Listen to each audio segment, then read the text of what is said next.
So I'm pretty sure by now we all know who this guy is.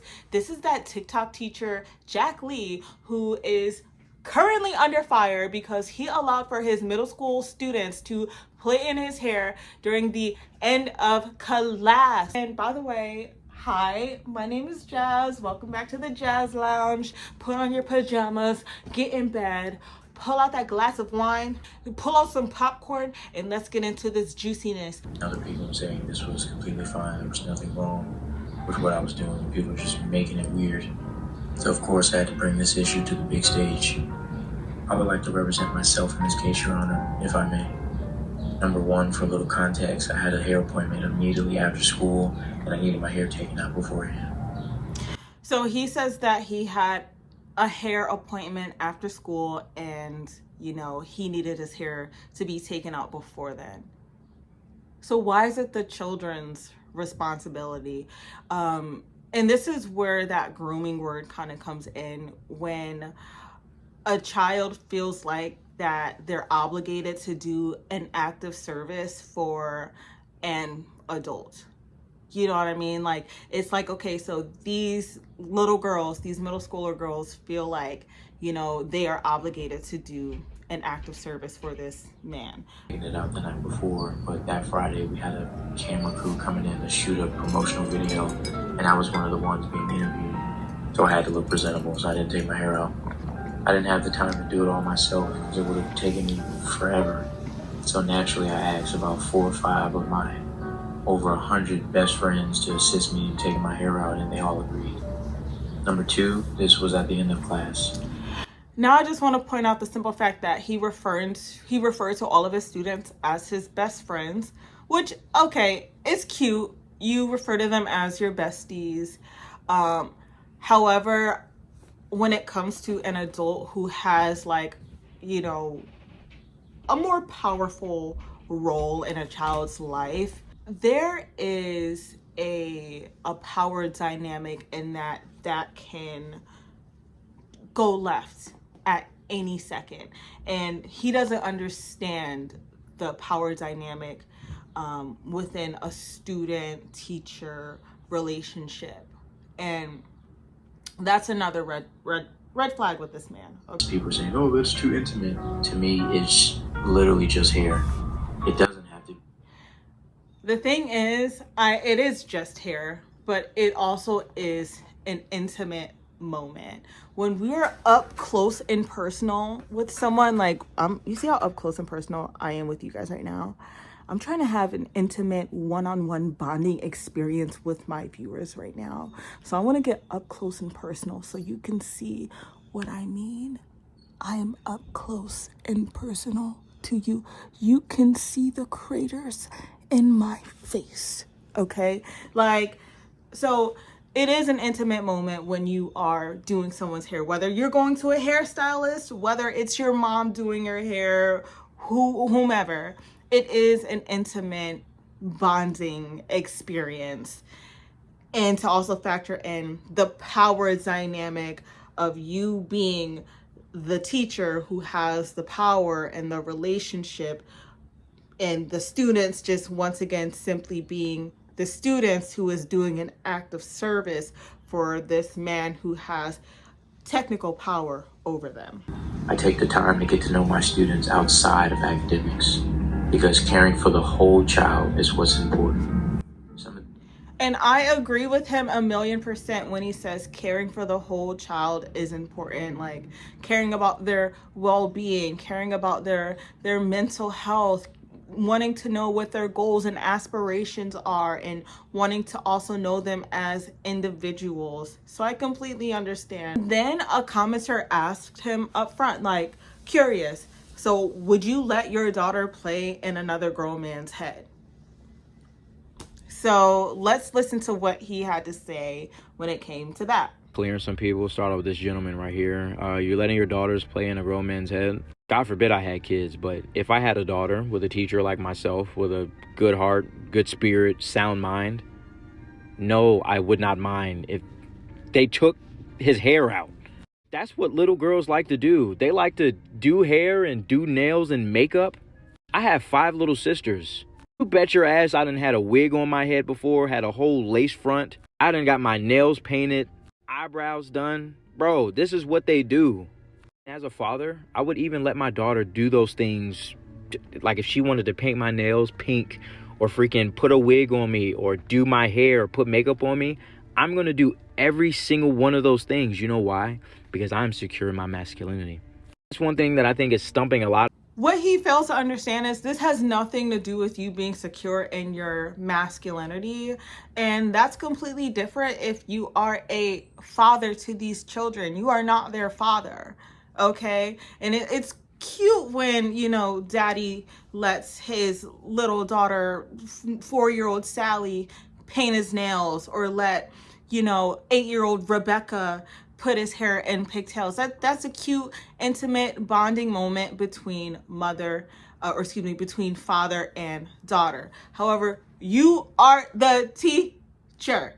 And if you want to support the kids in that way because you know that they like doing hair, buy them like the little head mannequin things where they could like put wigs on and they could practice doing like wigs. You could have got them like some Amazon wigs, something. Yeah, and you know damn well you would not allow for your daughter to play in another man's head. Don't be lying. Community-oriented activity. As people mentioned, hair is very important in Black culture. We connect and we bond through our hair. And just like I said, little girls love to do hair. Bro, they jumped at the opportunity to help take my hair out and showcase their skills, their talents, and their abilities. Because a lot of them, they do hair. They got little... And, you know, he made a valid point. Like, within a Black community, you know, doing hair, it is a bonding experience. However, sir, you have not used the word boundaries not once. In none of the videos that he's made trying to, you know, defend himself, he has not discussed the importance of boundaries. And like, I also feel like, you know, that original video was an innocent, wholesome kind of moment until I really took a step back and truly saw things for what it is. He is an adult who is very childlike, and not only that, because you know I have like a very childlike kind of, you know, attitude about things too. I love having fun, this, that, and the third, but I also have boundaries and I also set boundaries. He has not set boundaries and he has not discussed boundaries. Because if he's discussed boundaries between him and his students, that would have been one of the first things that he discussed while trying to defend himself, but he hasn't. Before we get to his sister, because his sister has come to the front and she just recently privated her page, and I made sure that I saved and downloaded the video before she privated it. But you know, this man has came on this Beyonce's internet crying, reading messages that his students sent him. And then I felt bad for him, but it just gave manipulation. But first, I just want us to watch the video of him allowing for one of his students to paint his nails. Just so you guys to see, like, wow, this man really lets these kids and these little girls, these little middle school girls, get real up close and personal with him. So let's just watch that real quick. You bet your ass I let my students paint my nails before. The student that you see in this video has goals and aspirations to be a nail tech.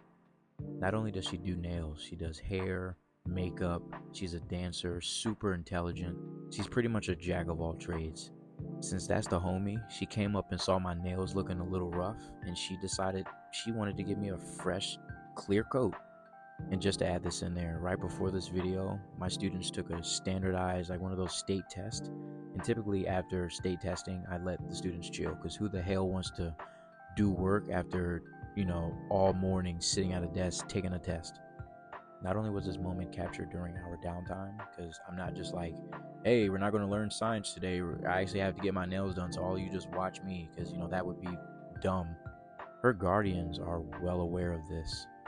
Okay, so he goes on to say that the parent signed a media release form allowing for the daughter to be shown on camera to his like millions upon millions of viewers.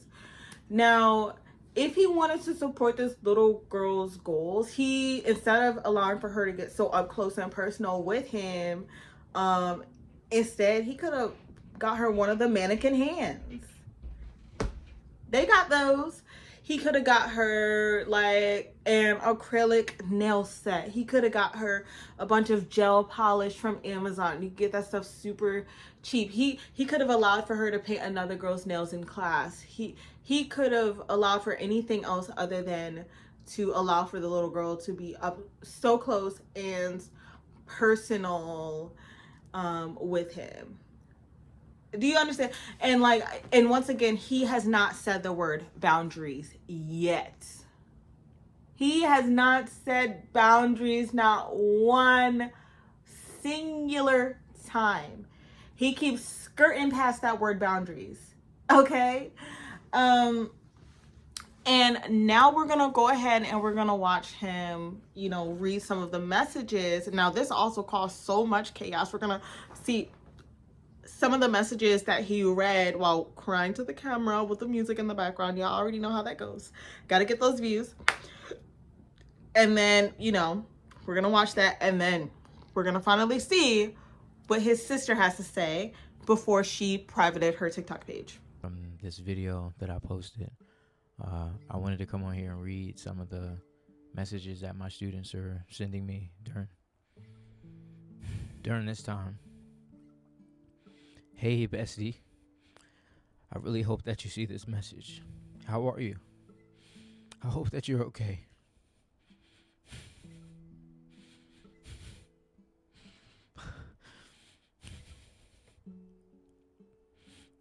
Our class misses you so much, and we really want you to know that we love you and we miss you so much and can't wait for you to come back.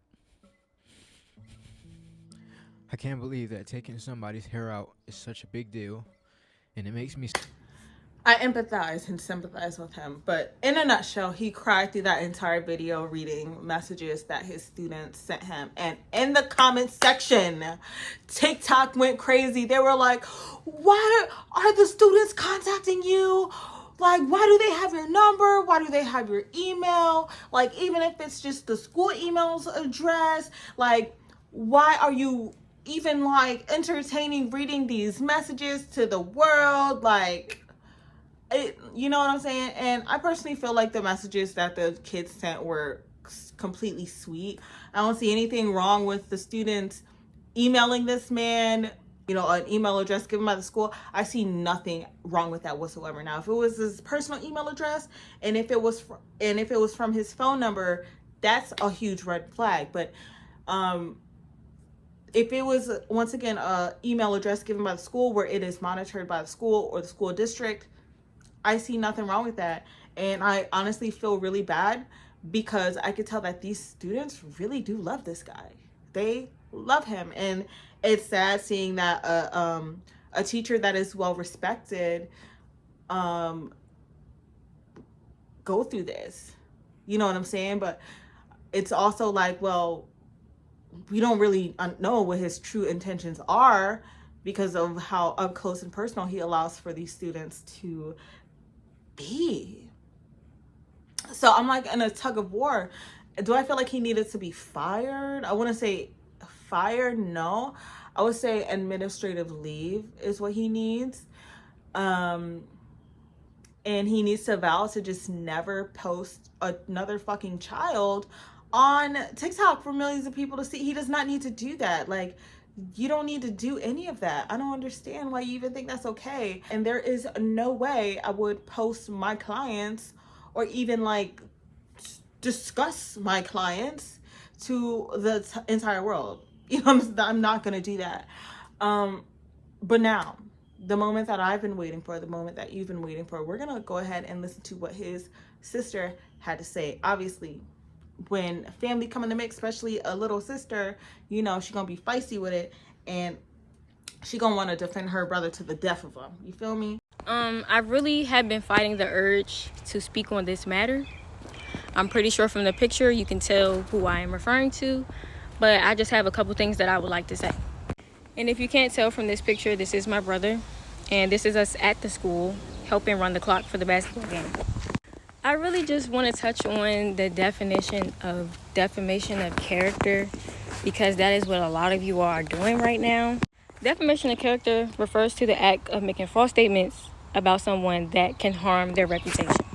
A lot of you all are on the internet currently. Defamation of character, or are we just pointing out the things that we see that makes us as parents or us as adults feel uncomfortable because of the lack of boundaries that he's setting with these kids? So I don't think that's defamation of character whatsoever. Like, he put himself out there to be seen exactly in this way. You know what I'm saying? Like, it just, and he refuses to take accountability just for the simple fact of like him crossing boundaries as an adult by not setting boundaries with children. Hello. But I want to listen to more of what she has to say. Information is true or false. And a lot of people have been claiming on the internet that he has been fired. How did you guys get that information if he hasn't even been told that? But anyway, my main purpose of this video was really just a call to action for all of my brother supporters, the people that defended him from day one, the people that took the time to like look at the content on his page. She says he ain't been fired, and this video was posted, today's the 14th of May. This video was posted on the 12th, 2 days ago. Just anybody you guys see spreading fake information or false accusations, I would love for you all to screenshot these things with as much identifiable information as possible so these individuals can be reprimanded for what they have done. There are people on TikTok who have told me that they have seen him shooting his shot at a 16-year-old girl. Now, I've looked all over TikTok. I have not been able to see that video. And then another person told me that he made a video singing how he was, how he's in love with an emo girl. Now, I'm very much so an emo girl. So was it taken out of context? I don't know. I looked and I could not find that video as well. Especially when it's not true. And honestly, one of the main people that have been affected by this, other than him of course, are his students. They are devastated because of what the internet has done. You all made the video something that it was never intended to be. My brother is not the first teacher on TikTok that has had their students on camera to be seen by the public. He's also not the first and only teacher that has had the students help them take their hair down. Oh, and she right about that. And this is where I want to get to this point. Screenshot after screenshot after screenshot after screenshot after screenshot of multiple teachers allowing for their students to take out their hair. And it's like, okay, so y'all want to put this man on administrative leave or give him the cuttery, give him the fiery. But what about all of the other teachers who have allowed for their students to do the same thing? So we need to keep that energy up and spread it everywhere. Like we can't just be picky and choosy with it. Absolutely not. Absolutely not. And then the thing about it is, I just want to say one more thing before I end this video.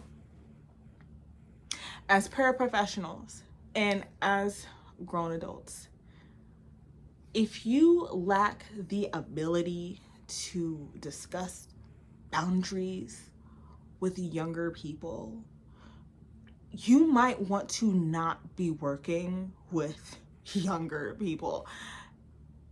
Even if you have like the best intent in the world, okay, understandable. However,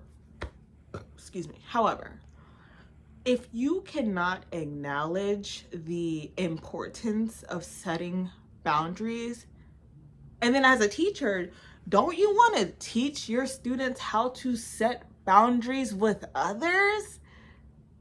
And that's why people are using that word grooming, sir. And I feel for you so bad, and I empathize and I sympathize with you. However, I'm giving you the bombastic side eye at this point in time because once again, you have not discussed boundaries. And then if you say, hey, I in fact did cross boundaries as an adult and I own up to it and I shouldn't have done it and I shouldn't have gaslit millions of people around the world, and yes, me not setting boundaries with children can open doors that can lead to like a dangerous endings, you know what I'm saying, such as the ending of your teaching career. Dude, like, come on, bro. That was that. Thank you so much for tuning in to the Jazz Lounge for another episode. But yeah, tell me what you guys think about this down below in the comment section. I am super curious of what y'all have to say. And do y'all feel like he should be fired? Do y'all feel like he crossed boundaries by not setting boundaries? Hello. Like, do you feel like he should just be placed on an administrative leave? Do you think that he should completely lose his teaching career by him allowing for students to be a little bit too up close and personal, and by showing these children for millions of people to see and exposing them to God knows what dangers are out there? Yeah, let me know what you feel. Once again, I'm Jazz. This is the Jazz Lounge, and I will catch you guys in the next video.